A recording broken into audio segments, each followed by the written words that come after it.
Hi, I'm Lisa Kwok, and this is the Honda WR-V.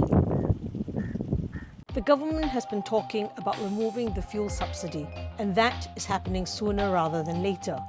If you are looking for something more fuel efficient, then this could be the car for you. The Honda WR-V is possibly the smallest crossover in Malaysia with a 4-cylinder engine. This particular car is the RS variant and is the top of the range. Personally, I'm not keen on small cars.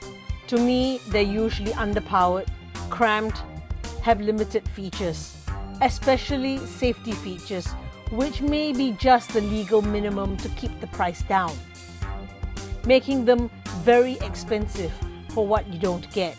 But the WR-V has blown that away with some surprises which have raised my expectations of what small cars should come with. To start with, the cabin is surprisingly spacious with lots of legroom for people under 6 feet. That's because the front seats are slightly higher than the rear seats, so there's enough space under the front seats for rear passengers to extend their legs. The boot is 380 litres. If you need more space, the back seats fold down. Then there are the rail buttons for adjusting air conditioning temperature and fan, not hidden behind menus and sub-menus in a touchscreen. In Malaysia, Honda was one of the earliest manufacturers to give high levels of passive safety equipment as standard even on their base models. The WR-V RS comes with 6 airbags, ABS brakes, stability control, electronic brake force distribution, hill start assist, emergency stop signal, and ISOFIX anchor points. There is also an actual spare tyre, not a tyre repair kit. There are also full Honda sensing ADAS features. My 2 favourite ADAS features are collision mitigation braking, which is autonomous braking, and lead car departure notification, in case you didn't notice that the car in front moved off. Then there are the features that make life easier. My 5 favourites are walk-away auto lock.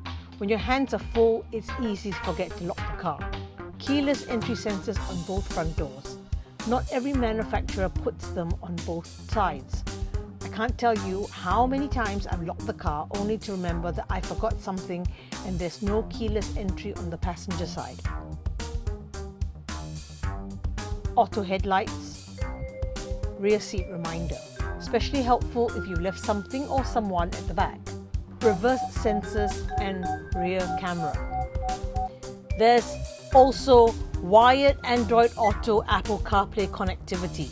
So if you're enslaved to Waze like me, it's available on a screen larger than the phone. There are also paddle shifts and front fog lights.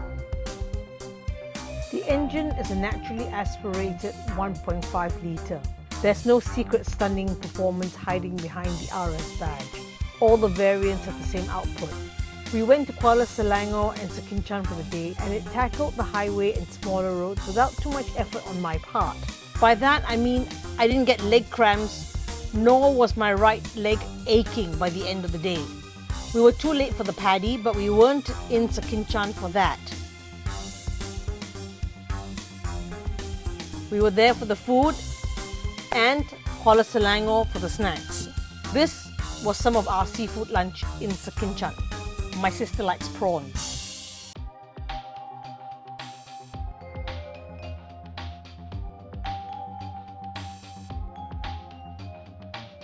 This is our favourite prawn cracker factory in Kuala Selangor and a view from the factory.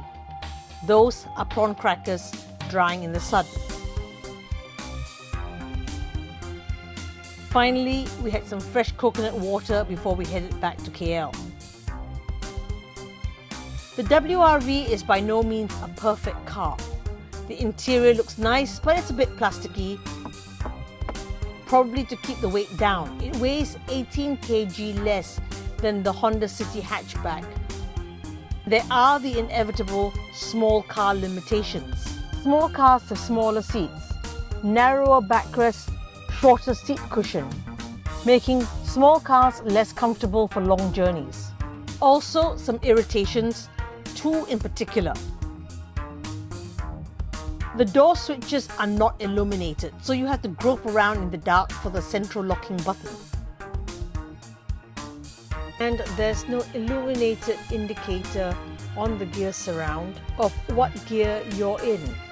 It's on the instrument cluster, but I instinctively look at the gear stick first because my hand is there to change the gear. That aside, if there was a crossover to make me rethink my small car prejudice, it is the Honda WR-V. With the impending removal of the fuel subsidy, if you're looking for a smaller, cuter, more economical roundabout, then check out the WR-V. It could be your solution to reducing fuel consumption without compromising features.